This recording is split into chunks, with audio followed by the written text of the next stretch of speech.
और मेरे भाइयों कैसे आप सभी, उम्मीद करता हूँ बहुत ही अच्छे होंगे। तो आज की इस वीडियो बताने वाला हूँ एसएचओ कैसे बन सकते हैं, उसका बनने के लिए क्या करना होगा, कैसे आप बन सकते हैं, उसके लिए एजुकेशन क्या है, क्वालिफिकेशन क्या है, सैलरी क्या है, और बनने के लिए कौन सा एग्जाम देना होगा, कौन सी पढ़ाई करनी होगी, कितनी आप पढ़े लिखे होने चाहिए, ये सब कुछ बताने वाला हूँ जो कि जानना आपके लिए बहुत ज़्यादा जरूरी है। मोस्ट इंपॉर्टेंट चीज़ होती है ये, जब जो लोग बनना चाहते हैं, ठीक है, एसएचओ जो बनना चाहते हैं तो उनको लिए जानना जरूरी होता है। तो चलिए इसी वीडियो में आपको बताने वाला हूँ एसएचओ कैसे बन सकते हैं। तो लेट गेट स्टार्टेड वीडियो। तो नमस्ते दोस्तों, स्वागत है आपका अपने यूट्यूब चैनल पे जिसका नाम है एजुकेशन क्लियर विजन।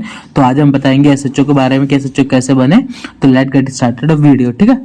तो सबसे पहले हम जो बात कर लेंगे वो है कि आपको एसएचओ का जो होता है कार्य क्या होता है, मतलब कहाँ बैठते हैं, ठीक है।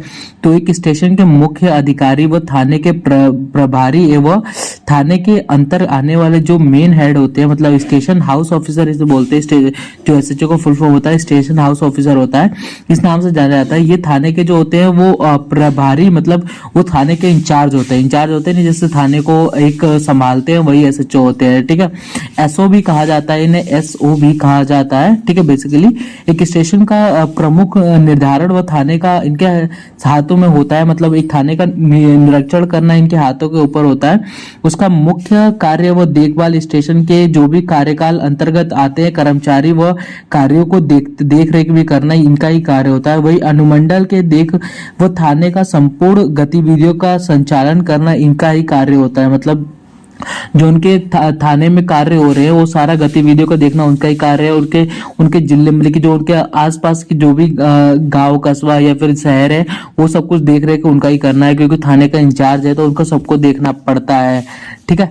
तो ये बेसिकली इनका कार्य होता है। उसके बाद आपको बात कर ले क्या कहते हैं इनकी योग्यता के बारे में। तो उम्मीदवार जो है मान्यता प्राप्त विश्वविद्यालय से ग्रेजुएशन कंप्लीट होना चाहिए, 50% होने चाहिए ग्रेजुएशन में इनके। और उसके बाद आपको बात कर ले थाने प्रतिनिधि की कैसे बने, ठीक है। तो प्रमोशन द्वारा ही बन सकते हैं। थाना प्रभारी के दो प्रमुख कारण है, जैसे आप दो तरह से बन सकते हैं, प्रमोशन और एग्जाम, ठीक है। तो प्रमोशन के द्वारा बता दूं तो मैं आपको थाना प्रभारी बनने के लिए आपको इंस्पेक्टर व सब इंस्पेक्टर की पोस्ट पर प्राप्त करना होगा। जैसे कि आप सभी को पता है इंस्पेक्टर और सब इंस्पेक्टर कौन होते हैं, ठीक है। तो उनकी पोस्ट में आपको प्राप्त करना होता है, ठीक है, एग्जाम क्लियर करके। पुलिस डिपार्टमेंट में इंस्पेक्टर और सब इंस्पेक्टर प्रमोशन के थाने प्रभारी का पोस्ट का नियुक्त किया जाता है। इंस्पेक्टर और सब इंस्पेक्टर के रूप में आप जब ईमानदारी से कार्य करते हैं और अपने सही से कार्य करते हैं, अपने कार्य को सीरियस लेते हैं, या फिर अपने अपने आप को एकदम ऐसे हाई लेवल पे दिखाते हैं, मतलब अच्छा कार्य करते हैं, तो आपको प्रमोशन करके एक स्टेशन हाउस ऑफिसर बना दिया जाता है। अभी हम बात कर ले एग्जाम के द्वारा। तो आपको देखो भाई, थाने प्रभारी बनने के लिए आपको सबसे पहले मान्यता प्राप्त यूनिवर्सिटी से आपको ग्रेजुएशन कंप्लीट करना होता है। ग्रेजुएशन की डिग्री प्राप्त करने के बाद आपको थाने का प्रभारी के अंदर आपको बना दिया जाता है।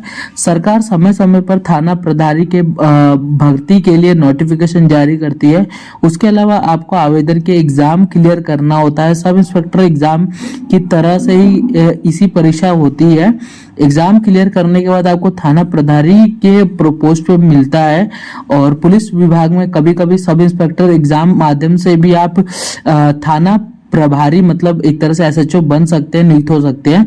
सब इंस्पेक्टर की परीक्षा में आपको अच्छे खासे रैंक, मतलब कि आपको देखो भाई पढ़ाई अच्छी खासी कर रहे हो, आपका एग्जाम भी बहुत अच्छा खासा जा रहा है, तो आप क्या कहते हैं ऐसे प्राप्त कर सकते हो रैंक को, ठीक है, रैंक को प्राप्त कर सकते हो। अब हम बताएंगे एग्जाम के बारे में। और एग्जाम से बारे से पहले बात कर लेते हैं हम सैलरी, जो कि मोस्ट इंपॉर्टेंट चीज होता है। तो थाने का प्रभारी की सैलरी जो है वो आपको 45,000 प्रति माह मिल जाती है, मतलब डेली मंथ मिल जाती है, हर मंथ, ठीक है, 45,000। और उसके अलावा भी आपको सरकार की तरफ से बहुत सारे भत्ते सुविधाएं प्रदान करी जाती है, और सब इंस्पेक्टर सैलरी के बराबर ही होती है, मतलब इसके लिए उनसे थोड़ा ज्यादा होती है, ठीक है। और उसके अलावा और भी चीजें प्रोवाइड करी जाती है सरकार के द्वारा, जो कि आपको पता ही होंगे, जैसे मतलब कि भत्ते दिए जाते हैं, आवास दिया जाता है। और तो उसके बाद हम बात कर लेंगे एग्जाम के बारे में। तो देखो भाई, यूपीएससी होता है exam, union public service commission, जिसे हम हिंदी में संघ लोक सेवा आयोग कहते हैं, जिसमें आपको प्रारंभिक परीक्षा, मुख्य परीक्षा और इंटरव्यू होता है। तो अभी बात करें प्रारंभिक परीक्षा के, तो ये संघ लोक सेवा आयोग का चरण पहला चरण होता है, जिसमें आपको 200 नंबर के प्रश्न पूछे जाते हैं, 200 नंबर के, 2 घंटे का समय दिया जाता है। उसके बाद होता है मुख्य परीक्षा, जब आप क्लियर कर देते हैं, और ऑब्जेक्टिव टाइप क्वेश्चन होते हैं प्रारंभिक परीक्षा में। मुख्य परीक्षा में आपको 6 पेपर होते हैं, 6 पेपर में आपको नेगेटिव मार्किंग भी होती है, जिसमें आपको आपको भाषा जो होती है अंग्रेजी, निबंध, जनरल अवेयरनेस, जनरल रीजनिंग, ये सब चीजें पूछी जाती है। उसके बाद आपको होता है इंटरव्यू। इंटरव्यू में आपको 250 नंबर के होते हैं, ठीक है, जिसमें आपको मेरिट लिस्ट जारी होता है। मेरिट लिस्ट जारी होने के बाद आपको एसएचओ ऑफिसर या फिर इंस्पेक्टर बना दिया जाता है इसी एग्जाम के द्वारा ही, ठीक है। अभी फिलहाल हम बात कर लेंगे इनके बाद की।